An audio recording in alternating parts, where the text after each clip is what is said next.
저에게는 1년 된 남자친구가 있습니다.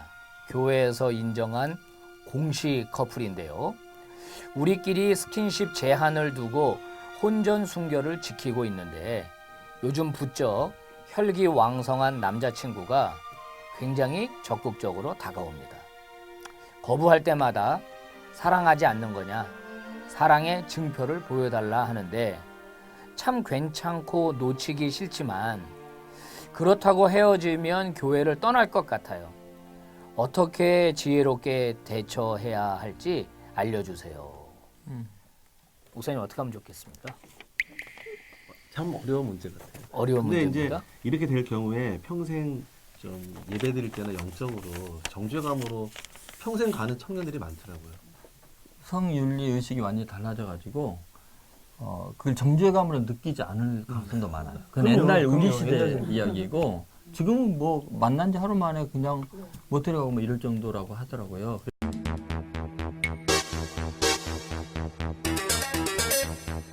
그래서 그 아이들이 뭐 전혀 죄의식 안 느끼고 즐길 수 있어요.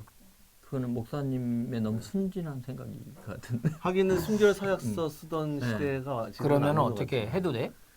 아니요, 나는 해달라는 말을 안 했어요. 아니 그 마음의 소원을 그렇게 표현을 좀 이야기하시면 안 부드럽게 돼요. 아니 순진하다고 하니까 순진하다 그러니까 어떻게 해야 돼? 지금 이 자매의 고민은 이런 네. 거죠. 혈기완성한 남자친구가 이제 굉장히 적극적으로 다가온다 그랬을 때 그 남자친구에 대한 이해가 필요한데 건강하다는 거예요. 일단은 그 굉장히 건강하고 그 다음에 열정이 있고 그 의욕이 넘치다. 이런 사람은 뭐든지 할 수 있어요. 에너지만 다른 바꾸면.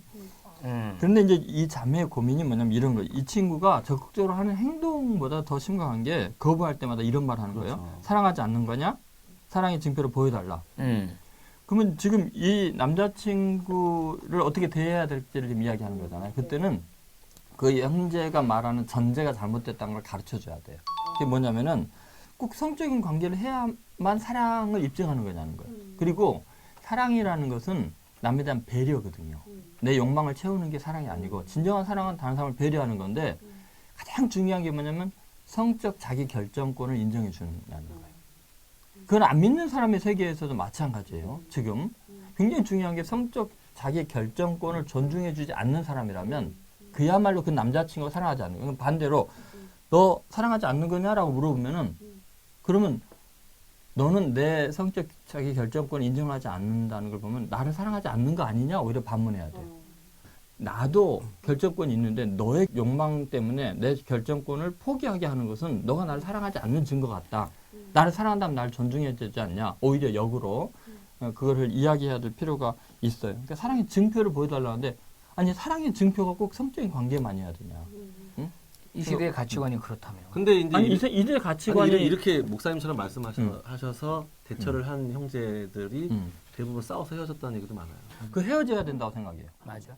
그런 수준의 자기 컨트롤이 안 되는 남자라면 나중에 결혼해서도 자기 성적인 욕망의 대상이 나타날 때 더 아름다워 생각할 때 얼마든지 바꿀 수 있는 거죠.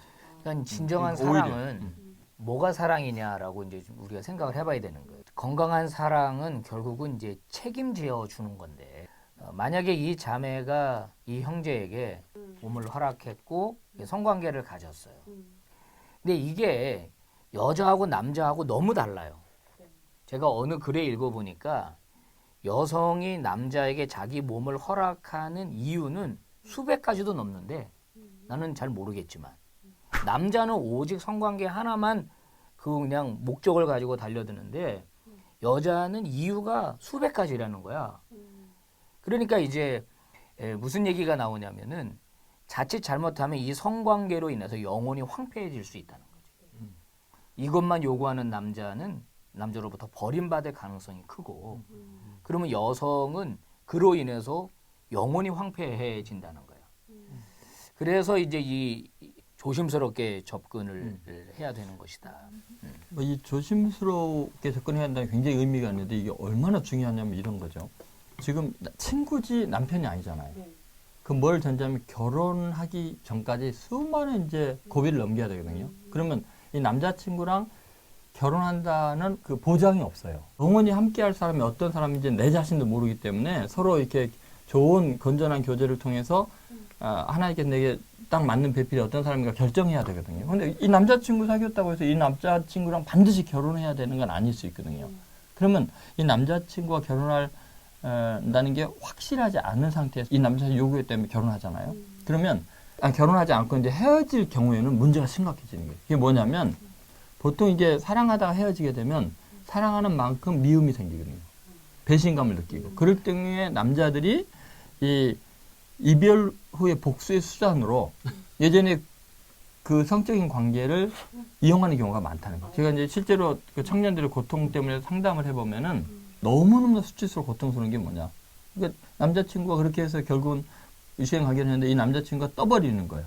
그러니까 관계했을 때 모습이나 뭐 이런 신체적인 특성들을 자기 남자친구한테 이야기하고 뭐 그 자기가 속한 공동체에서 직장에서 완전히 그냥 안 좋은 여자로 이렇게 돼버리니까 남자 요구로 한다는 것은 어마어마하게 자기 인생의 모든 것을 다 이게 담보로 잡힐 각오를 해야 돼요. 그렇기 때문에 그런 걸 생각한다면은 쉽게 이렇게 응하면 안 되는 것 같아요. 궁금한 게 제일 젊고 혈기왕성하다고. 그럼 어떻게 해야 돼요? 오늘 말 안 하려고. 아니 목소리 그대로 오늘 말 안 하려고. 지금 그러면 어떻게 해야 되냐고. 형제들은 그럼 어떻게 해야 될까요? 사실은 이렇게 정력의 죄를 청년일 때 많이 범하기가 쉽고. 일단 저도 말씀을 드리면은 사랑을 한다는 게요. 육체만 사랑하는 게 아니에요.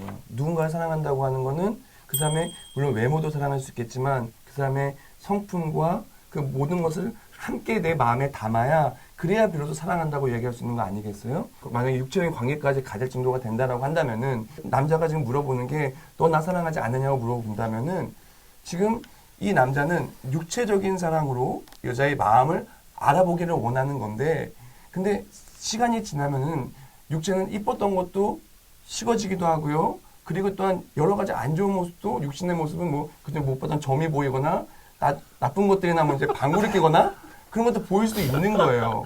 진짜 말하기를 원하는 것은 이 방법 지금 이 사람이 방구가 어때서? 방구가 괜찮아. 나 별명이 방구쟁이 풍부인데. 그런데 점이 어땠어요? 저 얼굴에 점이 얼마나 많은데. 너무 가까이 지르면 안 되겠어. 점을 봐. 그러니까 안 보이던 게 보이고 무슨 말인지 알겠어. 이제 그 무슨 말인지 정신적으로 사는 것도 정말 중요한데 저는 이런 경우에 이렇게 말해주고 싶어요. 만약에 내가 날 사랑하지 않느냐라고 말한다면은 이 여인이 이 육체적인 것 말고 다른 걸 정말 사랑하는 것을 한번 보여줬으면 좋겠어요. 정성다는 편지가 되었든 아니면 마음 담아서 같이 뭘 해주든 그렇게 했는데도 불구하고 이 사람이 남자가 하나도 감동하지 않고 이 여인한테 넌 그래도 이거 안 하니까 사랑하지 않는다고 하면 이 남자는 지금 이 여인을 육체적으로만 사랑하는 거예요. 정신적으로는 이미 마음을 준 게 별로 없어요. 만약에 진짜 정신적으로까지 같이 사랑하면은 사실은 사랑은 육체적인 것도 같이 있지만 정신적이 더 커요. 정신적으로 진짜 사랑하는 사람이 나한테 뭘 해줬을 때 진짜 감동받는 게 사랑이고 육체적으로 사랑을 하는 거는 물론 감동받고 좋기는 좋지만 이 그 엄청난 정신적인 사랑을 받은 거에 비하면 아무것도 아니거든요. 그래서 만약 이 여인이 정말 감동적인 무언가를 했음에도 불구하고 이 남자는 별로 감동 안 받고 너 이거 해라고 계속 이거 달라고 한다면은 미안한 얘기지만 이 남자분 여자를 사랑하는 거 아니에요. 그러니까 헤어져야 돼요. 정신적인 감동도 받는데 육체적인 요구도 하면 어떡해? 그러면은 그러면 내가 이렇게 사랑하니까 이제 너도 그 사랑을 보여주게 기대함과 함께 결혼하면 이렇게 하자. 결혼하면 진짜 하자. 그렇게 기다려 줄 거예요. 만약에 감동받는 사람은 이렇게 감동받고 미안해가지고 더 이렇게 강요하지 않아요. 오히려 결혼을 더 빨리 앞당겨서 결혼을 하던가 관계를 더 진전시키지. 그렇게 되죠. 이제 이 성관계라고 하는 건 불과 같아서 이게 타오르는데 그리고 굉장한 쾌감을 이제 인간에게 주니까 왜 이렇게 불어텄어요? 그 브루투스인데 너무 근데 너무 하나님께서는 지나친 캐시를 한 거 아니에요? 이 시끄러워요. 하나님은 이 성적인 불이 제한된 곳에서 피워지기를 원하는 거지. 만약에 그렇지 않으면은 이 불이 온 산을 다 태우고 결국은 자기도 태운다. 그래서 부부에게만 허락하신 소중한 것이 현대 젊은이들이 시대가 너무 많이 바뀌었으니까 목사님 그거는 너무 옛날 얘기예요. 지금 세상은 그렇지 않아요. 라고 말한다고 해서 성경의 진리가 변하는 건 아니다. 내가 변해야 될 거지 성경이 변할 수는 없다.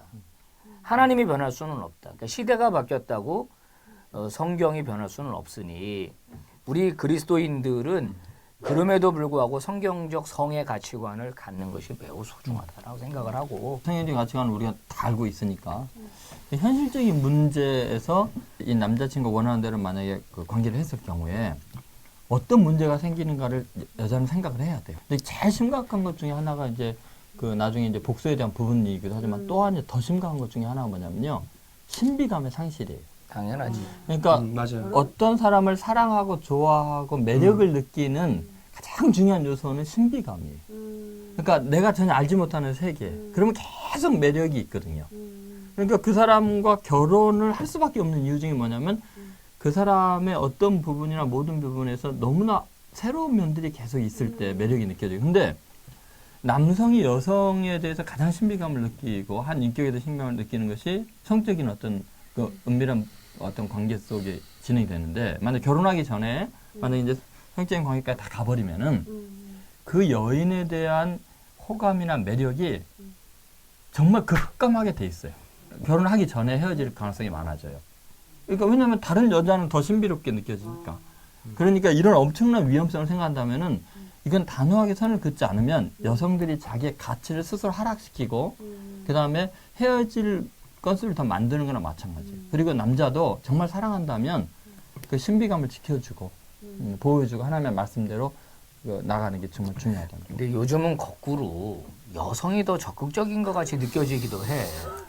그 어떻게 하세요, 요즘 근데? 이제 그 유튜브 방송 같은 게 좀 나오는데 워치라고 이렇게 동영상이 쭉 나오는 거 이렇게 보다 보니까 어떤 젊은 형제 자매들인데 젊은 청년과 여자들이 나와서 그런 그 어떤 자위에 대한 이야기라든가 서로 남녀 성관계에 대한 이야기를 너무 스스럼 없이 막 하는 거야. 어떤 기구 같은 것도 소개하고 그런 걸 내가 봤어요. 보면서 야 이제 지금은 이제 이 정도구나. 오히려 여성이 성이라고 하는 것으로 자기를 올가매려고 하지 않는. 지금 우리가 이야기하는 거는 이미 그 사람들한테는 무슨 저런 구닥다리 같은 소리야. 저도 목사님 라고 생각을 한다는 거지. 이거 보면서 그 목사님 딱 말하니까 든 생각인데 이 자매님이 벌써 일 저질러 놓고 이 말하는 거 아닌가 생각도 들어요. 그러니까 왜냐면은 보면은 지금 시대가 벌써 일을 저질러 놓은 사람이 많아요. 벌써 에이 혼전수용 나 벌써 끝났는데 하면서 이거를 딱 정지하시는 분도 있을 수 있어요. 이 영상을. 그러니까 목사님 말대로 그런 거에 해답을 좀 주세요. 내가 해답을 주는 게 아니라 난 이런 생각은 해봤어요. 우리가 이제 사회에서 일을 하면 그 일을 하는 사람으로서 왜 좀 건강한 방식으로 일을 하잖아요. 일에도 이제 그 태도가 분명하게 있잖아. 정직하고 성실하고 그다음에 탁월하고 효율적이 이런 것처럼 성생활이라고 하는 것도 건강한 게 분명히 있는 것 같아요. 해답을 자꾸 시대 조류에서 찾으면은 황폐화된다. 목사님 말씀대로 좀 들어보죠. 좋은 멘토가 있으면 참 좋겠다. 이런 좀 오픈해서 얘기할 수 있는. 근데 그게 교회에서 좀 이게 은밀한 죄이기 때문에 멘토가 형성돼 있으면 좋겠고 또 하나는 좀 두 분의 적극적인 대처가 있으면 좋겠다. 이 에너지거든요. 여기 제일 중요한 키 포인트는 혈기왕성한 때라는 거예요. 그래서 네, 맞아요. 말씀하세요. 네.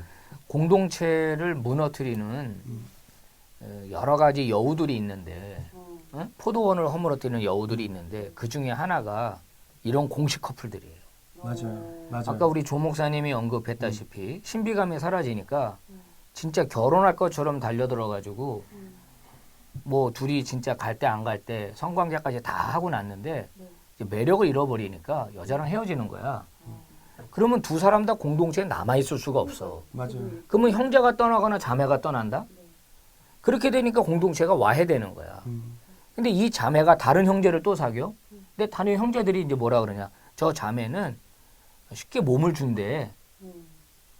이렇게 되는 거야. 그러면 또 다른 형제에 의해서 또 유린당하고 이게 물론 배드 케이스이긴 한데 그래서 교회에서는 이제 사실 건강하게 이성교제하는 법, 건강하게 헤어지는 법에 대해서 알려줘야 하고 또 책임을 지는 것이 무엇인지에 대해서도 분명히 알려주고 그 다음에 난 아까 중요하게 들은 게 우리 조 목사님 언급한 성적 자기결정권 그거를 분명하게 지켜줘야지 그래야지만 이게 공동체가 건전하게 유지되고 본인의 영혼도 건강하게 선다. 그렇지 않겠습니까? 그렇죠. 그러니까 데이트 폭력 같은 경우에 이제 아마 이게 이제 계속 요구하다가 이제 안 될 경우 이제 그런 문제가 생기게 되는데 만약 그런 정도의 인격의 남자라면 나중에 결혼해서는 더 폭력적일 수가 있고 더 자기 절제가 안 돼서 더 방탕한 대로 나가서 더 깊은 상처를 줄 수 있거든요. 물론 책임지는 남자도 될 수 있지. 그렇죠. 그럴 수도 물론 있고. 책임지는 남자도 될 수 있으나 우리가 쭉 목회 경험상 보니까 많지 않더라. 그런 형제들이 많지 않아. 그리고 이제 더 심각한 것 중에 하나가 뭐냐면은 남자가 요구를 해놓고는 만약에 이제 응하게 되면은 결혼해서 끊임없는 의심을 하게 돼요. 아, 여자. 왜냐면 결혼하기도 전에 자기랑 관계를 했기 때문에 이 사람은 지금 다른 사람과도 또 관계를 할 수 있는 남자가 집요하게 요구하면은 그러면 계속 의심에 사로잡히게 될 위험성도 있어요. 그렇기 때문에 여성의 입장에서는 어떤 형태로든지 어떤 걸 감수하더라도 이 혼전순결을 지키는 것이 본인에게 좋다. 이미 지키지 않았을 경우에 그때 이제 어떻게 할 것이냐 이제 그거에 대한 궁금함이 근데 이제 요 질문이 있잖아. 사실 근데 뒤집혀서도 생각해야 된다는 거야. 저에게는 1년 된 여자친구가 있습니다라고 말하면서 여자친구도 그럴 수 있다라는 거 우리가 전제로 하지 않으면 안 돼. 글쎄 근데 그 혈기왕성한 여자친구가 적극적으로 다가옵니다. 근데 그 여성 그래. 아까 말했듯이요. 근데 그랬잖아요. 생리학적으로 그런 건 여자는 많은 케이스가 여자는 한 아니니까요. 100가지 정도 이유가 있는데 남자는 한 그러니까 가지 이유밖에 생리학적으로는 없다고 했을 뭐, 때 네. 그러니까 저는 여성을 잘 모르지만 여성 같은 경우는 만약에 이제 그동안 순결을 지키고 있던 여자인 경우는 성적인 욕망이 이렇게 강하게 일어나지 않는다는 걸로 여자를 생각해요. 잘 몰라. 모르죠 제가. 그런데 바세바를. 아니 그런데 바세바 아니고 누구야? 아니 근데 보디바리 안에. 글쎄 이제 그게 이제 성적인 보디발이 아니야. 그러니까 그 경우는 보디발이 이미 아니라 결혼한 사람이에요. 혈기왕성하죠. 결혼한 사람이 결혼을 한 사람인 경우에는 그 성적인 욕망이나 이런 거에 대한 게 아마 열려져 있는 상태이지만 여자도 결혼하지 아니라고 않은 보면 안 돼. 상태에서는 여자도 여전히 타락한 결혼하지 않은 죄인이야. 상태에서는 그럴까라는 생각이 드네요. 저는 천사같이 느껴지거든요, 여성들이. 아니 결혼해서 살면서도 그런 말을 해? 잘 몰라요. 결론이 뭐냐고 결론이. 일단 저는 이렇게 말해주고 싶어요. 저는 이 질문에 대해서 이분이 성관계를 가졌든 안 가졌든 꼭 해주고 싶은 말은 꼭 자기 자신을 소중하게 여기고요. 우리를 지켜주시는 것은 하나님 그리고 그것 관계 내 자신이에요. 그러니까 우리가 남자친구가 자기를 지켜주는 게 아니에요. 그걸 알아야 돼요. 남자친구 지켜줄 수도 있지만 떠날 수도 있어요. 만약에 그렇기 때문에 목사님 네, 말씀대로 네. 여기서 자기가 허락을 안 해서 성관계를 그래서 헤어지면 진짜 사랑하지 않는 거 맞지? 사랑하지 않는 거야. 그냥 안 사랑하지 않는 거지. 오히려 한번 거부를 그럼요. 해봐야 되는 거지. 오히려. 그리고 그 말씀을 드리면 여자를 사랑하는 게 아니라 지 그리고 욕망을 사랑하는 만약에 거야. 맞아. 우리끼리 이야기할까? 아니야. 그러면 좀 그러면 안 삐지니까. 말하면 목소리 크다고 뭐라 그러고 아니. 말하면 우리 둘이 이야기를 해도 미안해, 혼자 목소리가 미안해, 더 커. 안 할래. 알았어요. 그래도 해야 되겠어요. 그래서 이 자매는 꼭 해주고 싶은 말이 그래서 성관계를 갖지 않았다라면 제가 아까 말씀드렸던 것처럼 그렇게 정신적으로 사람을 줘보고 그래도 이제 그 사람이 계속 이렇게 반응하는 날 보고 이미 가졌다라면은 그래도 자기 자신이 너무 소중하기 때문에 그 소중한 몸을 잘 지키시고 앞으로 이제 그 시간이 지나갈 때까지 정말 지금이라도 하나님 기뻐하는 때를 따라서 잘 지켜서 했으면 좋겠습니다. 설교할 때 패턴이 달라지는 것 같아. 잘 지켜라. 목소리가. 네. 잘 지켜라. 조그맣게 말하기로. 이건 이 정도로 그 마무리해도 마무리 뭐 하죠. 그 요셉과 마리아 관계. 네. 그러니까 예를 들어서 하나님께서 이제 설교가 돼. 한마디씩 설교하게 짧게 해봐. 짧게 해봐. 목사님 말 제일 많이 하셨어요. 예를 들어서 하나님께서 음. 자기 독생자를 누군가에 보낼 때 뭐 자기 아기를 지킬 만한 강한 사람한테 맡겨야 되잖아요. 세상에서 가장 강하고 위대한 인물을 예수 그리스도의 그러니까 하나님의 아들의 부모로 이렇게 해야 돼 선정을 해야 되는데 그게 바로 요셉, 마리아였다는 거죠.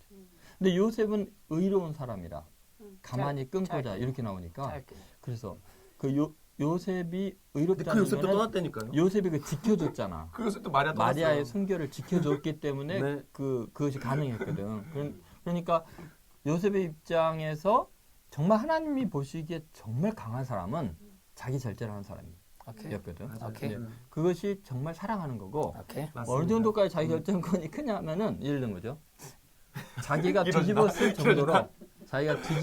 정도로 그러니까 그냥 가만히 끊는 거죠. 그러면 범인이 요셉이 되는데 이제 끊어주는 그런 게 사랑이 아니었나 그만 이런 생각. 끊어줬으면 자기 절제가 사랑이 아니었나. 오케이.